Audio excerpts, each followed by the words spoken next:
Next up, at UFC 280, we have one of the more controversial fights on the card. Petr Yan taking on Sean O'Malley. Petr Yan, former champion, 16-3 overall, 3-2 in his last 5, and those 2 losses in his last 5 were to Aljamain Sterling. A couple of controversial results. Some people thought he won the last one, and the first one was an absolute joke.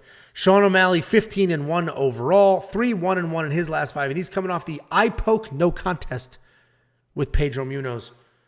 Listen, I think Petr Yan wins. I think Petr Yan dominates this fight. I think he's the better striker. He obviously is the better grappler. The first time he fought Aljamain Sterling, he took him down 7 times. Just decided to shoot no takedowns the second go-around, which, okay, makes no sense. I don't know why he didn't do that. I think at this point, everybody, just take Sean O'Malley down, light up his legs if you want to. Multiple people have had success. I'm not even just going off the Cheeto Vera thing. Multiple people have had success touching Sean O'Malley's legs. And frankly, I saw people arguing over the Pedro Munoz fight. It is literally a fact. 2 out of 3 judges gave Pedro Munoz that first round. It's a fact that Pedro Munoz won that first round. A fact. It's not an idea. It's not an argument. That is what happened. And that's it was just leg kicks. Scientific fact. It is, and that's just what it was. It was just leg kicks. And my only concern, there's 2 concerns here. One is Petr Yan takes the first round off. Everybody knows that. And the second is Sean O'Malley is long. He's a very good striker in his own right, and he does use his range well. So is the freckled salamander. And it's possible that he can use his range and keep Petr Yan away. That is possible. I just don't see it happening. I don't think it matters. And the round off thing, hold on. The round off thing almost doesn't matter because Sean O'Malley took the first round off in his last fight. Of course I will. Of course I will. Anyway, Petr Yan wins. Petr Yan dominates. Very, very, very, very, very confident. Do I think what? Do you think that Sean has a knockout chance? I think Sean has very well-timed strikes and that really solid pinpoint accuracy. Just answer the question. Yes or no. Does he have a knockout chance? I want to say yes because everybody does, but who's knocked out Petr Yan? Well, to speak on that point, I asked you the question because I'm a big Sugar fan, right? I like Sugar. I'm going to be rooting for him this fight. I got nothing against Petr Yan, but I'm going to be rooting for the underdog in this fight. I think it'd be crazy to see him win. I don't think he's got a shot in hell. I mean, I even have a money line bet on him that I got, a few months ago at plus 370. I don't mind that value at plus 370. I mean, he's at a plus 225 right now. So I got incredible value on him. And at the time, I thought he was a little bit more live. But the more I think about the fight and the more I see stuff coming out about Petr Yan, and it looks like he's just been wrestling and wrestling and wrestling, I don't think Sean's got a chance in hell. Because when Sean knocks people out, he knocks people out that obviously are not on the level of Petr Yan, but knocks people out when he's hitting them clean, right? When he hits people clean, he can knock anyone out, right? If he hits them clean. You cannot hit Petr Yan clean. You cannot hit him clean. He fights with that high guard. You can't. Maybe he can punch through the guard and maybe he's like sneak a shot in there to stun him. I know that Petr Yan's been knocked down before, but like with that high guard, I just don't see him landing a clean shot. When he can't land that clean shot, he can't knock people out. And Petr Yan can obviously win this fight in the wrestling. But if he wants to stand and just counter strike and box with Sean, I think he can do that too. I think he wins this fight no matter what, any way he wants. He's just on a next level, and I just don't think I don't think he's there. I don't know if he's ever going to get there, but I don't think he's there. No, I completely agree. And Kenny Ash says, do you really think Yan's takedowns are that good? I don't. So here, let's go ahead and talk. Yeah, they are. Petr Yan took down Douglas Silva de Andrade 3 times in 2 rounds. Okay, and that dude's a monster and a grappler. Took down John Dodson twice. John Dodson, and this is in 2019. He took down Jimmy Rivera, who's a freaking tank. He took down Uriah Faber twice, who's not easy to take down. He took down Jose Aldo, who has Merab Davishvili couldn't take down Jose Aldo. Petr Yan took him down.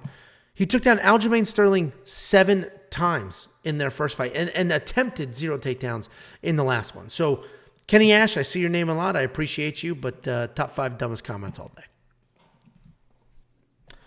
You and I agree. Petr Yan.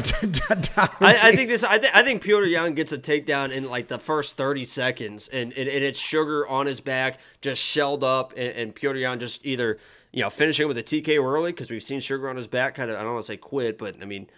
He's been a liability once he gets on his back, I would say. Or Piotr just plays with his food and just beats on him for 15 minutes. I don't think it's close. And I like Sugar, too. It pains. I'll be rooting for Sugar. I honestly don't think this fight is close.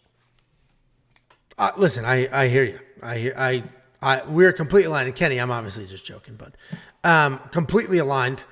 $9,300 in DraftKings. That's the problem. There's so many guys at this price point that are worth the money.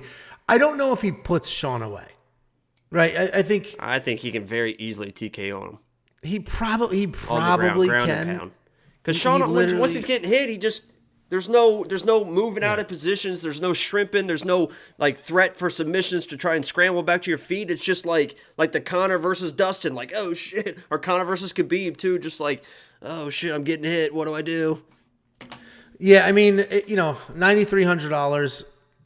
Let's put it this way. He's definitely worth the money, but there's a few people at this price point that are worth the money. So it's just a matter of building your lineup and hopefully picking the right spots.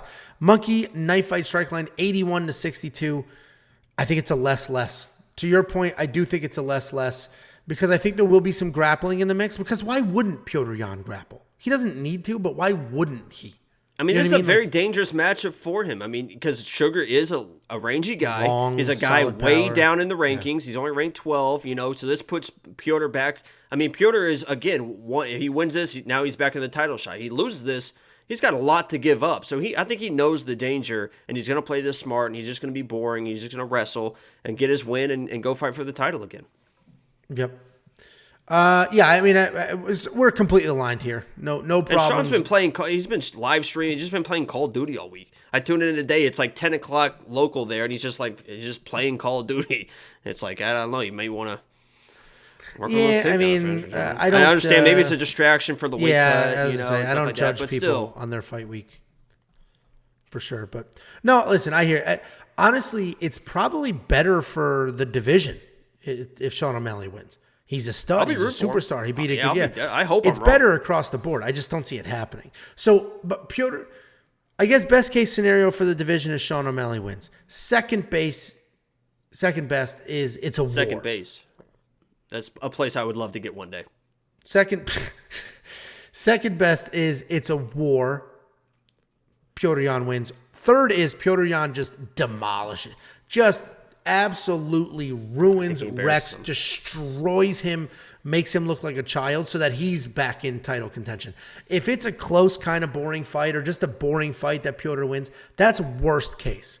You want absolute destruction or an upset, essentially.